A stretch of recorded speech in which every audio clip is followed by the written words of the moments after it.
how's everybody doing? Welcome back to Ask That Podcast here on YouTube. I thought I'd covered this. This is the Target exclusive Stranger Things Season 1 release. Now, you look at this, that's Blu Ray and DVD. A love letter to the 80s classics that captivated a generation. Stranger Things is set in 1983 Indiana, where a young boy vanishes into thin air. As friends, family, and local police search for answers, they're drawn into an extraordinary mystery involving top-secret government experiments, terrifying supernatural forces, and one very strange girl. Now, what this is, my understanding is that they just overprinted this. Way overprinted this. I got this at my local dirt cheap. When I picked up my copy, they were like $3. So I was like, okay, a season of a show, I'll pay $3. They ended up dropping these things down to like $1 each or less than that. Had a buggy full of people weren't buying them.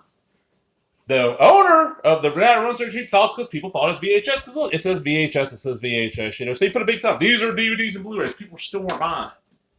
They probably still got a pile that they ship back. Because I think they're cheap after a certain amount of time. Still ain't selling, they ship it back. I've been told that I think they overprinted this, but season 2 of Stranger Things, they underprinted. And look, it's all fake worn, and it looks like a rental at a video store. It's in that big box. So let's check it out. So we slide it out. Isn't that neat? And we got our, looks like a VHS tape. Please be kind and rewind. Label and everything. It really looks like it. And you open it up. How do you open it up? I have not opened this in a while. Oh! Opens up on this end. Oh, okay. Been a little while. And what you get is, it's 2 discs, all 8 chapters on Blu-ray, and then on the opposite side is the exact same thing on DVD. They're white, the Blu-rays are black, as you can see.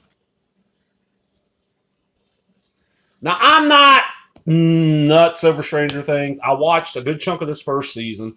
Enjoyed what I saw, but have not bothered watching anything after that. Friends don't lie. Limited edition poster. And it came with this limited edition poster. Let me move this out of the way. We'll show off this poster. I'll admit, I did speculate on this. I bought about 10 copies. I gave a bunch away. I haven't sold any. I got this really cool Stranger Things poster. It's so big you can't even get it all in. Turn it that way, yeah. And this is one of those shows that I really think is going to be hurt horribly by the gap. You know, because of COVID, they didn't shoot. There's what? It's been like a year and a half, almost 2 years since the last season aired. I really think it's going to end up hurting this show. I really do, which sucks because what I saw was really good. It was a really well done, and yes, a lot of it appealed to was nostalgia because, you know, a lot of people raving about the show either grew up in the 80s or are young enough where they didn't grow up in the 80s, but their parents did. They're raving about it. It's like, oh man, the 80s were great. And I'll give you this. The 80s were really good for pop culture. Pop culture 80s was amazing. Other stuff, yeah, not so much. There was a lot of bullshit going on in the 80s. I mean, you had the first lady telling us not to do drugs when she was zonked out of her mind on Valiums constantly. You know, you had the United States government arming a bunch of people in Afghanistan to fight the Russians, and these people are what we now call the Taliban. And a lot of shit was going on back then that you just didn't know about. I mean, there was the stock market crash, a lot of stuff that I kind of knew a little bit about because I was, you know, when the 80s started, I was six-ish, 5, 6. And by the time they ended, you know, I was, you know, in my teens, and I started seeing a lot of fucked up shit's going on.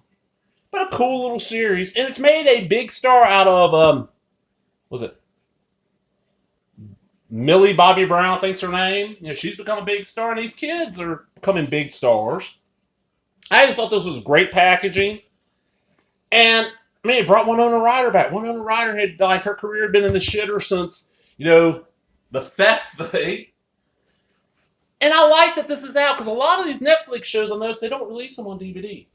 Or if they do, they're really hard to come by. Like, I would love to have all 3 seasons of Glow. I love the show Glow on Netflix. I think only the first season got a DVD release. Jessica Jones, another show I really enjoyed the hell out of. I think only the first season got released. I think Daredevil had every season, but Netflix does that. Or like Black Mirror. I don't think there's any Black Mirror DVDs or Blu-rays in the U.S. And I'm just curious, what did this originally cost at Target? I mean, yeah, it's only 2 discs, but it's Blu-ray and DVD. It's in a custom package. This was probably $20, $25, maybe even $30.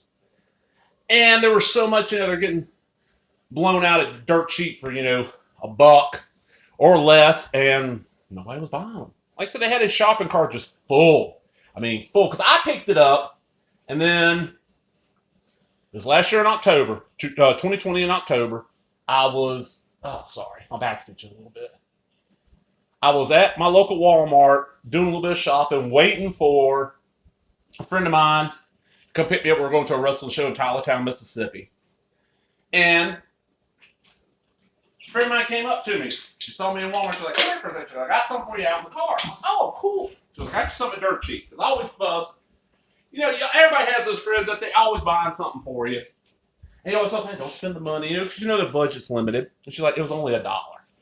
And she hands me 3 of them. She's like, you can keep one, sell the other 2. I was like, well, I already own it, so I'll sell all 3.